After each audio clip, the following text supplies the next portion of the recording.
In New York, buyers signed nearly $12 billion in luxury contracts, while lower-tier offices carried roughly 75 million square feet of empty space. Two markets, one skyline, and the gap is shaping the city's next chapter. Start with the flex at the top. In 2205, Manhattan homes priced at $4 Del Bad Nega and above totaled nearly $12 Del in signed contracts. That made it the second biggest year for this niche since records began in 2006. The count, 1,436 signed contracts at $4 million and up, an 11% increase from 22,004. Within that, 284 of those agreements were for $10 million or more.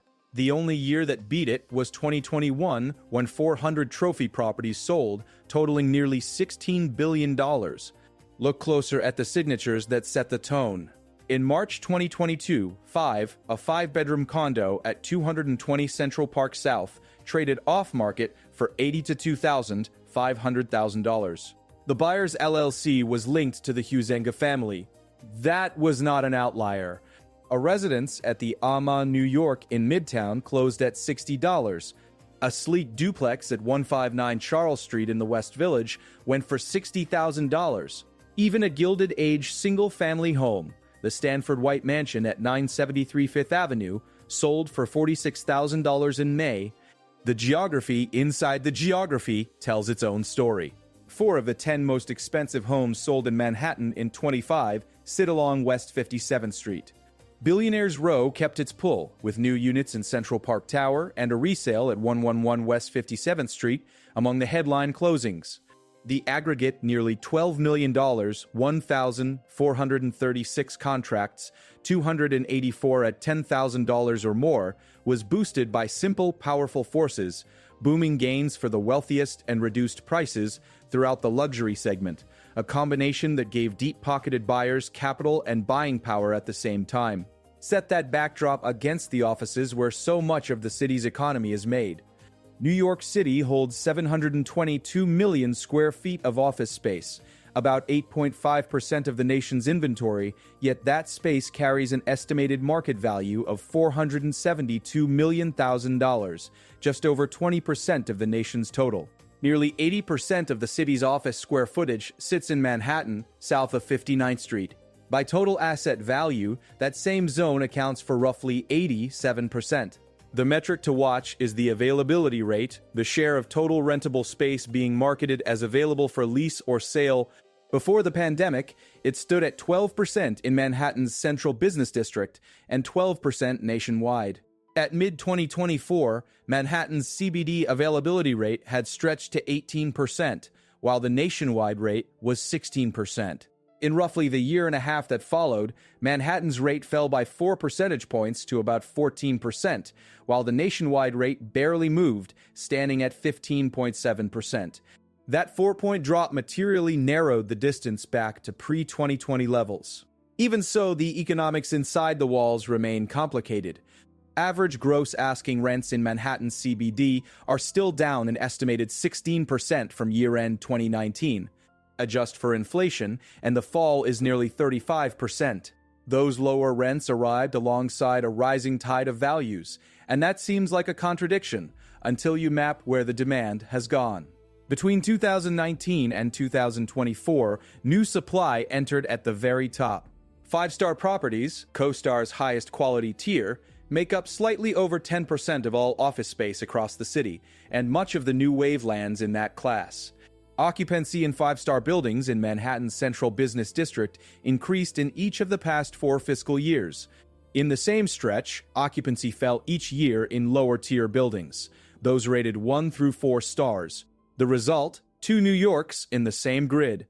Ultra-luxury condos composing nearly $12 billion in signed contracts in 2025. Five-star offices where occupancy quietly rose 4 straight fiscal years. And, in the shadows, a lower-tier overhang that is massive enough to shift the city's trajectory. Quantify that overhang. As of the end of October, roughly 70 to 5 million square feet, or about 15% of all 1 to 4-star office space in the Central Business District, was being marketed for lease. About the same volume, roughly another 75 million square feet, was vacant. The scale is staggering. The volume of vacant 1 to 4-star space exceeds the total amount of 5-star space in the CBD, which stands at 67 million square feet. The pace at which the city is removing that older, less desired inventory is slow by comparison. In recent years, roughly 2 million square feet of lower-tier office space has been removed from the market annually. Looking ahead, the projection is about 1,600,000 square feet per year.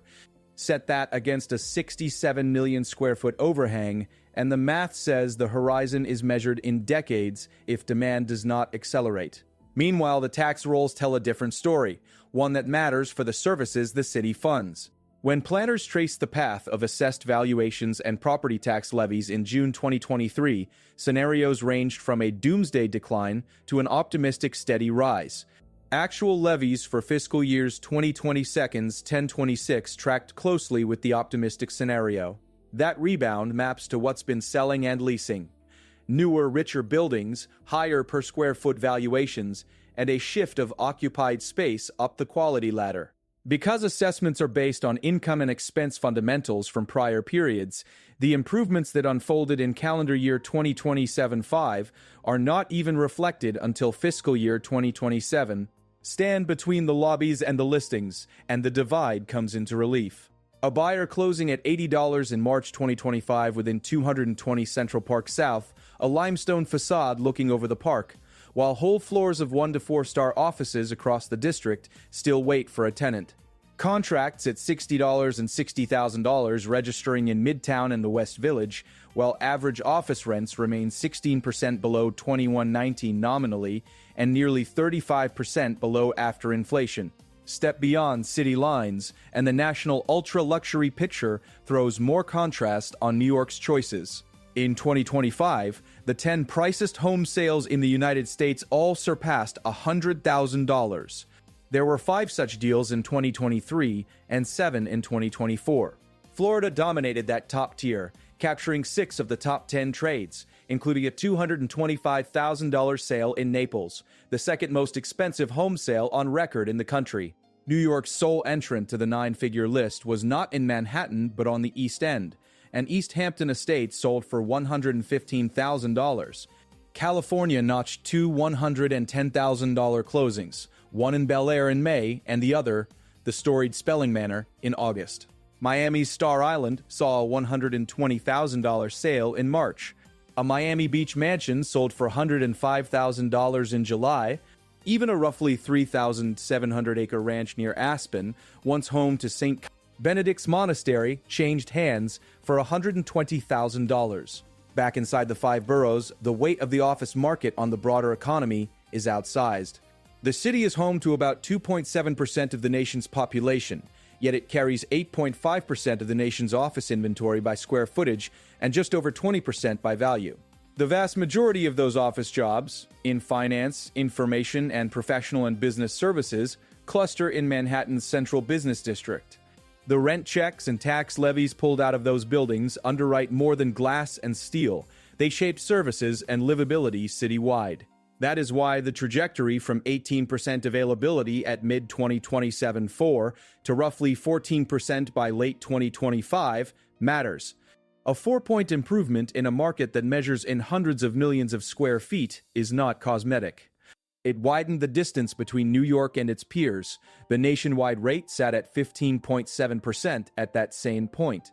The city's move down while the nation barely budged emphasizes a local trend line: leases consolidating in higher-tier buildings, lower-tier renovations, and conversions trimming supply, and a modest rise in demand broadening the base. Yet the pressure in the numbers persists. Those average gross asking rents down 16% from year-end 2019 and nearly 35% after inflation imply lower revenue per square foot even when occupancy stabilizes. Owners often buffer that with concessions, months of free rent or build-outs, but the effect is the same. Net income per foot is under strain. With operating costs rising over that period, balance sheets for older properties feel the squeeze first. Compare that to the residential top end, where reduced prices within the luxury segment acted as a pull, not a push. The fact pattern was crisp: an 11% annual rise in contracts at $4,010 and above, 1,436 signatures across the calendar, 284 at $10,010 or more, and a total near $12,010,000. Four of Manhattan's 10 priciest sales anchoring on a single corridor, West 57th Street, symbolized a center of gravity that is as much about views and amenities as about address. The sole single-family home on the year's uppermost list, a $46,000 mansion at 973 Fifth Avenue, added a note of old-world scarcity to a year otherwise dominated by vertical living. On the office side, tastes and needs are just as specific. Five-star buildings, slightly more than 10% of the city's office stock, captured the tenant migrations. Across 4 consecutive fiscal years, occupancy in those top-tier properties climbed. Meanwhile, 1 to 4-star occupancy fell each year in the same stretch.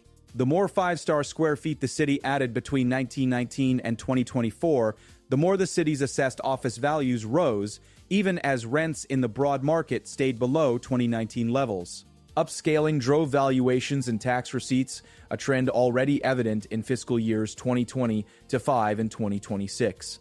This is New York's K-shaped recovery, rendered in line items. Top-tier residential, almost 12 billion strong, draws global capital into towers along West 57th Street and around Central Park South. Top-tier commercial space draws tenants who want new mechanical systems, generous amenity packages, and the right zip code. Lower-tier office inventory, roughly 75 million square feet both available and vacant, anchors the other leg, a long march toward reinvention that currently trims around 1,600,000 square feet per year in projected removals. Consider the timeline built into the taxes. Because valuations feed off income and expense data with a lag, what improved in calendar year 2027 won't materially hit assessments until fiscal year 2027. That means the downward glide in the availability rate from 18% at mid-2020-4 to roughly 14% by late 2025, and the tenant flow into 5-star towers across 4 fiscal years are still moving through the pipeline. Who is affected? For owners of 5-star space, rising occupancy can offset lower posted rents with volume and quality of tenants. For owners of older buildings, a 16% nominal rent decline from year-end 2019, compounded by inflation that leaves effective rents nearly 35% lower, hits top lines and debt service at the same time. For the city's budget, the tracking of property tax levies in fiscal years 2275 and 226 along the optimistic path stabilized a crucial revenue stream. For neighborhoods tied to daytime office populations, every percentage point drop in availability points to more people, more spending, and more consistent demand for goods and services. Walk back into the residential numbers, and another contrast emerges. In 2025, United States trophy sales sent a clear signal: the ceiling moved higher. The 10 most expensive transactions all cleared $100,000. Florida won 6 of those 10 slots. A $225,000 estate in Naples set the second highest price on record nationally. New York's 9-figure entry, $115,000 in East Hampton, reminded the nation that the state still commands buyer attention, beyond Manhattan's grid. Against that national backdrop, Manhattan's $2020 bullseye but about breadth, 1,436 high-end contracts, 4 of the year's top 10 Manhattan trades clustered on West 57th Street, and a second-best total volume near $12 million. The city's office market, too, outpaced the rest of the country in a way that matters. From mid-2024 to late 2025, Manhattan's central business district shaved roughly 4 percentage points off its availability rate, moving from 18% to about 14%. In the same period, the nationwide availability rate barely shifted to 15.7%. When a market with 722 million square feet of office space moves like that, it changes what optimism feels like. Still, optimism has to coexist with the arithmetic of the overhang. A roughly 67 million square foot glut of lower-tier office space would not be absorbed soon, at a removal pace projected at about 1,600,000 square feet per year. Without a meaningful pickup in demand, decades is the horizon for that single slice. Renovations and conversions chip away about 2 million square feet removed per year in recent years, But the denominator is too big to fall fast. That tension shapes what's next. Between towers with their lights on in Midtown and floors that stay dark in older stock, the path forward is a flow of choices. Which buildings tighten, which convert, which catch a new wave of tenants, and which hold until cycle turns shift. By design, the city's revenue system gives time for those choices to register. Tax levies running close to the optimistic path in fiscal years 2026 and 5 and 2026 bought breathing room, while calendar year 2025's improvements wait to be reflected in fiscal year 2027 assessments. For residents and workers, the terms are less abstract. A $60,000 closing at 150 Charles Street draws a spotlight to the West Village, and a $66,000 sale at the Crown Building signals Midtown's draw. 4 of the year's 10 biggest Manhattan trades landing on West 57th Street recenter the narrative on Billionaires Row. A $46,000 mansion at 973 Fifth Avenue shows that, even in a condo-heavy era, historic single-family homes still command extraordinary premiums. Each of those transactions tells a story about where the money wants to be, and the $82,500 deal at 220 Central Park South in March 2025 illustrates how buyers with both capital and confidence navigate an uncertain world. They pick a trophy, they pay, and they move. On the office side, tenants did something similar, only quieter. Across 4 consecutive fiscal years, 5-star occupancy increased. That is not a headline-grabbing leap like a 9-figure sale, but the compounding matters. As 5-star leases stack, valuations rise. As valuations rise, tax levies stabilize. In a city where office property taxes represent a key component of the revenue base, that stabilization is not just about landlords. It threads into services, schools, transit, and the maintenance of the everyday public realm.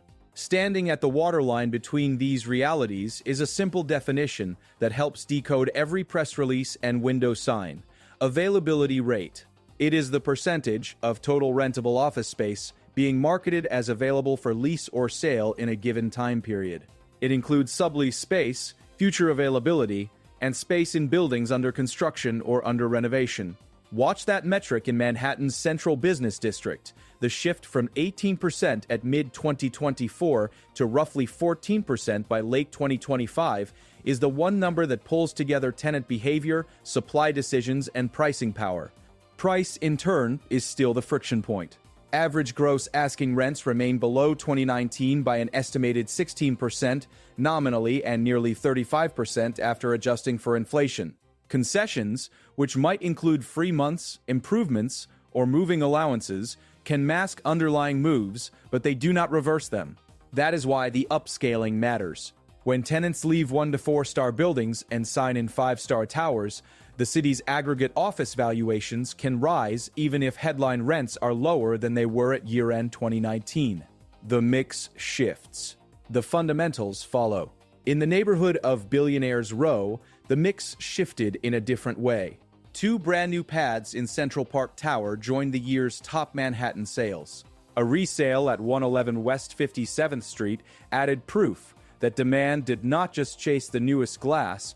The cluster, 4 of the 10 priciest Manhattan deals of 2025 concentrated along West 57th Street, drew a line under a truth as old as the skyline: when the very top of the market moves, it often moves in clusters. Beyond the Hudson and the East River, the very top moved in clusters too, only the dots landed farther south and west. 6 of the year's 10 largest residential trades nationally were in Florida.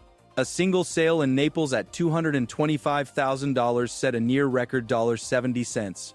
Miami Storied Island saw $120,000 and $105,000 marks, and a $120,000 ranch near Aspen widened the lens. Against that, New York's $115,000 East Hampton sale signaled that 9-figure appetite still finds its way to the state, even as Manhattan's 2025 superlatives were about breadth rather than a single 9-figure headline. For New York's office landlords, breadth is also the story. By late 2005, roughly 75 million square feet of 1 to 4-star CBD space remained available, and about the same volume stood vacant. Against 67 million square feet of total 5-star inventory in the CBD, the imbalance is clear. In recent years, the city removed around 2 million square feet of lower-tier space per year. The years ahead project about 1 million per year. In a market of 722 million square feet, those numbers are ballast, not sale. And yet, within those heavy numbers, velocity exists. A 4-point slide in availability from 18% to roughly 14% over about 18 months is velocity. Tax levies in fiscal years 2025 and 2026 tracking near the optimistic path is velocity. 5-star occupancy gains across 4 fiscal years is velocity. In a city often measured by its speed, the patience built into assessments, calendar year 25's strengthening reflected in fiscal year 2027, can feel like drag. In practice, it is a buffer that absorbs shocks and makes recovery tangible. None of this erases the human element. A person signed for $82,500,000 at 220 Central Park South in March 2025, and a family made a choice about where to live and where to keep capital. A buyer paid $60 billion at the A-Man in Midtown, inserting themselves into a building that by its very existence argues for the future of core Manhattan. Another parted with $60,000 at 150 Charles Street, bringing the West Village into an upper echelon typically dominated by Midtown addresses. A steward for a Stanford White masterpiece concluded that the number at $46,000 matched what history and location deserved. Each decision folds into the data, but each began as a judgment about confidence, amenities, and value. Pull back, and the causal chain is crisp.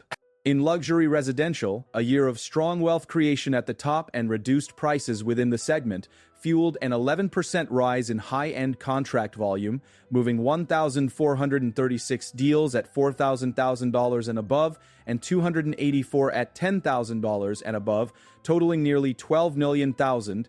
In offices, tenant preferences and new supply at the top of the quality ladder created an upscaling process. Occupancy rose in 5-star buildings for 4 consecutive fiscal years, valuations climbed, and property tax levies for fiscal years 2275 and 226 tracked near the optimistic scenario, despite average gross asking rents remaining 16% below year-end 2019 and nearly 35% lower after inflation.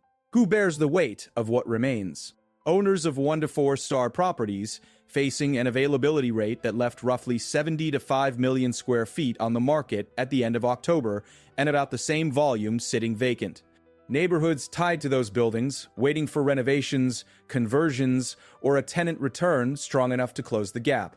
Policymakers who see 67 million square feet of 5-star inventory in the central business district and must decide how aggressive to be in encouraging change in the tiers below. What's next has a timeline attached. Base case. Through December 2026, expect the bifurcation to persist.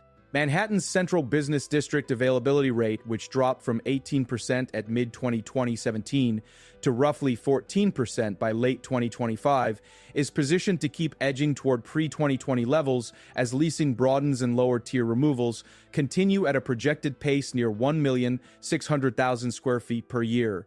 Property tax levies should remain on a stable path as the improvements in calendar year 2027 assessments begin to feed fiscal year 2027 assessments. At the same time, look for luxury residential to remain active below the frenzy of 2021, with nearly $12 million in 2025 contracts and 284 trophies at $10,000 or more. The appetite at the top has a base to build from. 2 watch items could bend that arc. First, through December 2026, track the trajectory of remote work norms. A measurable shift up in office attendance would accelerate the decline in the availability rate, while a stall would make the roughly 75 million square feet of available 1 to 4-star CBD space linger longer. Second, watch the longer-term effect of AI on office employment. It has the potential to either reduce or expand headcounts. A net expansion would apply pressure in the right direction. A contraction would extend the runway for older buildings beyond the horizon, implied by a 1,600,000 square foot annual removal pace against a 67 million square foot overhang. New York has always been a place where extremes hold court at the same time. In 22.5, that truth was measured. Nearly $12 million in luxury contracts signed in Manhattan, 1,436 of them at $4,000 and up. a 4-point improvement in office availability from 18% at mid-2024 to roughly 14% by late 2025. Average office rents still 16% below year-end 2019 and nearly 35% lower after inflation, about 75 million square feet of lower-tier CBD space available and about the same vacant, 67 million square feet of 5-star CBD inventory anchoring the next lease. The numbers are the city's heartbeat. Listen closely, and you can hear where it's headed. If this helped you see the city more clearly, consider subscribing for the next chapter.